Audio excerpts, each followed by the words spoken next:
নমস্কাৰ বন্ধুসকল, এটা সত্য ঘটনাৰ আঁত ধৰি আজিৰ কাহিনী জয়াল ৰাতিৰ গোন্ধ। শীতৰ এটা ঠৰঙা লগা জাৰৰ দিন। এটা বিশেষ কামত নয়ন এবাৰ উজনি অসমৰ ঠাই এটুকুৰাৰ এটা অইলৰ কোৱাৰ্টাৰত থাকিব লগা হৈছিল। তাৰ লগত আছিল তেওঁৰ পত্নী পাপৰি।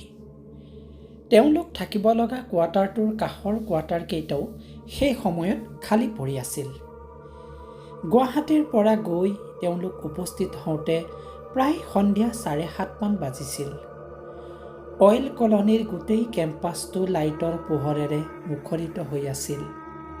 গৈ পোৱাৰ লগে লগে চকীদাৰ যেন লগা এজনে আহি তেওঁলোকক তলা খুলি দিলে।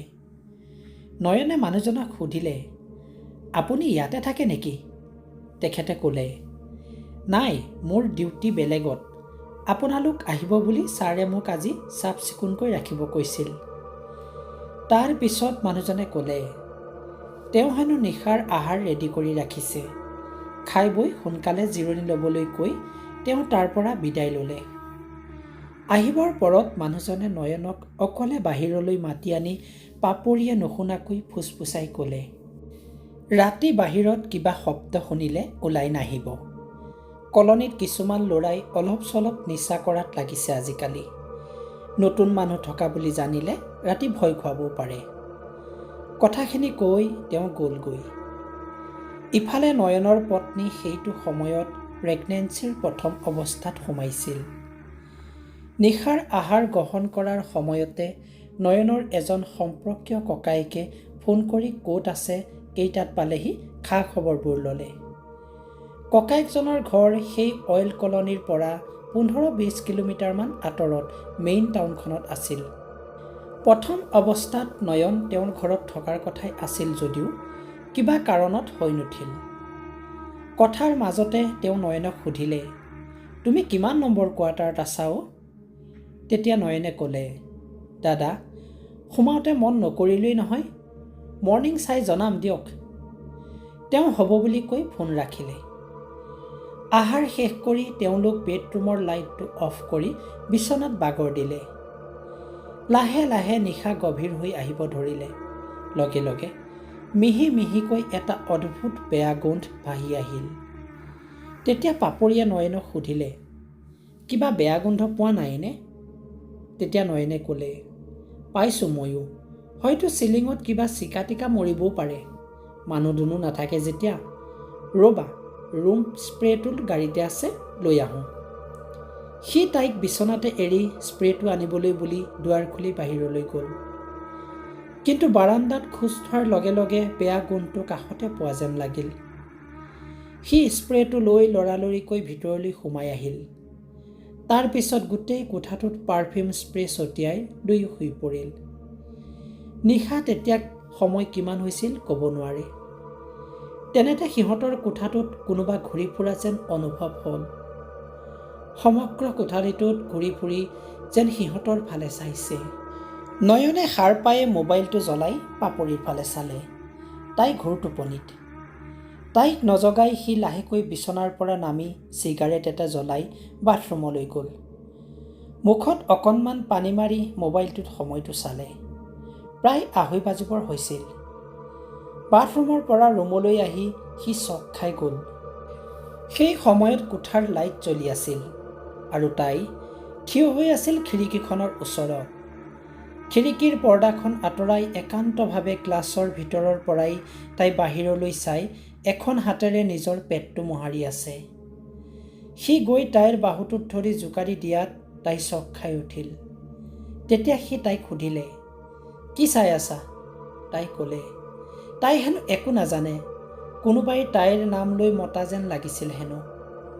তাৰ পিছত পাপৰিয়ে ক'লে, মই বাথৰুমৰ পৰা আহি আছোঁ। তেতিয়া নয়নে সুধিলে, মই লগত যাব লাগিব নেকি? তাই ক'লে, মই অকলে যাব পাৰিম। তাই বাথৰুমলৈ যোৱাৰ লগে লগে সি খিৰিকীৰ পৰ্দাখন আঁতৰাই বাহিৰলৈ চালে। লগে লগে তাৰ ভৰিৰ পৰা মূৰলৈকে এসোঁতা গৰম তেজ বৈ গ'ল। খিৰিকীখনৰ পৰা কেইহাতমান আঁতৰতে থকা গছজোপাৰ তলত এজনী মাইকী মানুহে বহি খিৰিকীখনৰ পিনে একেথৰে চাই আছে। গোটেই চুলিকোছা মেল খোৱা অৱস্থাত মুখৰ আগত সিঁচৰিত হৈ পৰি আছে। বাহিৰৰ লাইটৰ পোহৰত সি স্পষ্ট ৰূপত দেখিছিল তেওঁক। লাহেকৈ থিয় হৈছিল তেওঁ। তেতিয়া সি মন কৰিছিল মানুহজনীৰ পেটটো বাহিৰলৈ ওলমি আছিল। দেখিলে গম পোৱা গৈছিল তেওঁ যেন অন্তঃসত্ত্বা। পেটটো লাৰি লাৰি তেওঁ নয়নৰ পিনে চাই আগুৱাই আহিছিল। সেই ভয়াৱহ দৃশ্যটো দেখি লৰালৰিকৈ পৰ্দাখন নমাই সি বাথৰুমলৈ দৌৰি গ'ল পাপৰিক বিচাৰি। বাথৰুমৰ খিলি নলগোৱাকৈ দৰজাখন জপাই থোৱা অৱস্থাত আছিল। সি তাইক দুবাৰ বাহিৰৰ পৰা মতাৰ স্বত্তেও তাই মাত নিদিয়াত সি বাথৰুমৰ দৰজাখন ঠেলি নিজেই হতবাক হৈ গ'ল। চুলিকোছা মেলি আইনাৰ আগত থিয় হৈ তাই নিজৰ পেটটো মোহাৰি মোহাৰি হাঁহি আছে। এইবাৰ সি জোৰত পাপৰি বুলি চিঞৰি দিলে। তেতিয়া তাই সৰু ছোৱালীৰ দৰে চিঞৰি কান্দিব ধৰিলে। সি উপায়হীন হৈ পৰিল। দুয়ো বাথৰুমৰ ভিতৰত সোমাই পৰিল। কিন্তু বাথৰুমৰ বাহিৰত সিহঁতে কাৰোবাৰ উপস্থিতি অনুভৱ কৰিলে। স্পষ্ট ৰূপত শুনিছিল মাথো বাথৰুমৰ বাহিৰত এগৰাকী মহিলাৰ মাত। ঐ আহ বাহিৰলৈ, শিলিখাজোপাৰ তললৈ, কিমান ভাল লাগিব আহচোন, ৰছী আছে, আহ মোৰ লগত, আতাহ পাৰি হাঁহিছিল তাই।